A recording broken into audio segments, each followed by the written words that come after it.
Je voulais juste parler d'hybridité un peu. Nous sommes dans une époque où tout est en train heureusement de devenir ou de redevenir hybride. J'entends par là que si à Gardaïa, il y a 3000 ans, on avait découvert le béton et l'acier, je vous assure qu'on n'aurait jamais construit en terre. Ou alors on aurait construit partiellement en terre et on aurait utilisé la puissance des matières que nous avons entre les mains. Et donc pour ça, je voulais montrer un architecte que j'aime beaucoup, c'est Francis Kéré.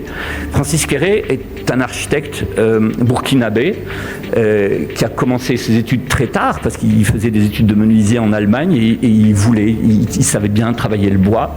Et ensuite, il a passé son bac à 30 ans, il a fait ses études d'architecture et aujourd'hui, il est Pritzker Prize, ce qui est l'équivalent du prix Nobel en architecture. Et il va retourner dans son village et la première chose qu'il va faire, c'est de l'hybridité. Il va réapprendre à travailler la terre. Il va la travailler comme on travaille le béton. Alors on sait qu'on sait faire des briques de terre et les assembler, on sait qu'on peut piser de la terre, etc. Mais lui, il va coffrer de la terre. Évidemment, il va lui rajouter un peu de mica, il va rajouter un peu de silice, il va rajouter un petit peu de ciment, un peu de gypse, etc. Il va trouver sa petite formule hybride qui correspond à la terre qu'il a là-bas. Parce que la terre avec laquelle il travaille et celle avec laquelle je travaille à Timimoun ou à Janek ne sont pas les mêmes. Et donc elles ne réagissent pas de la même manière.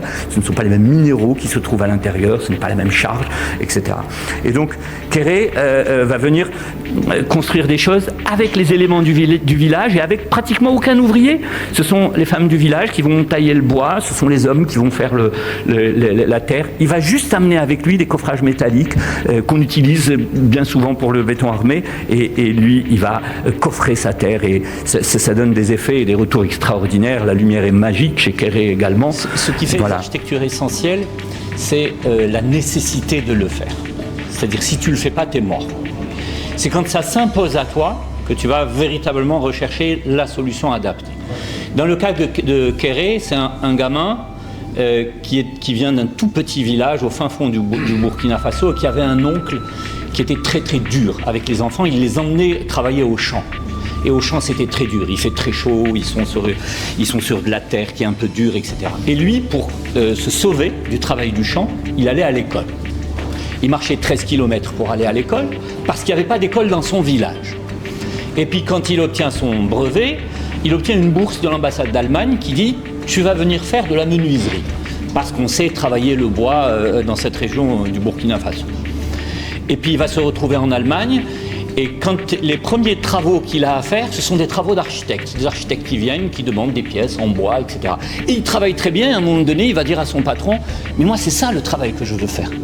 Je ne veux pas couper le bois, moi je veux concevoir, parce que je saurais probablement le faire mieux que lui. » Et le gars va lui dire « Mais non, contente-toi déjà d'avoir une formation à la Kmleh. » Il lui dit « Non, moi je veux être architecte. » Il lui dit « Pour être architecte, il faut avoir le bac. » Et donc il va faire des cours du soir, à côté de sa bourse, il va travailler le soir, il va avoir son bac à 32 ou 33 ans. Ensuite, il va s'inscrire pour faire archi, puis il va être archi à 40 ans. Mais dès qu'il est en 3e année d'archi, il va redescendre dans son village. Pourquoi ? Non pas pour tester, parce que ça c'est la partie ingénierie, on va dire. C'est pas pour tester un système ou pour inventer un système. C'est pour faire une école dans son village. C'est ça qui lui importait parce que dans son village, dans son souvenir, il a le traumatisme d'avoir marché tous les matins 13 km et tous les soirs 13 km. Donc il faut que ça s'impose.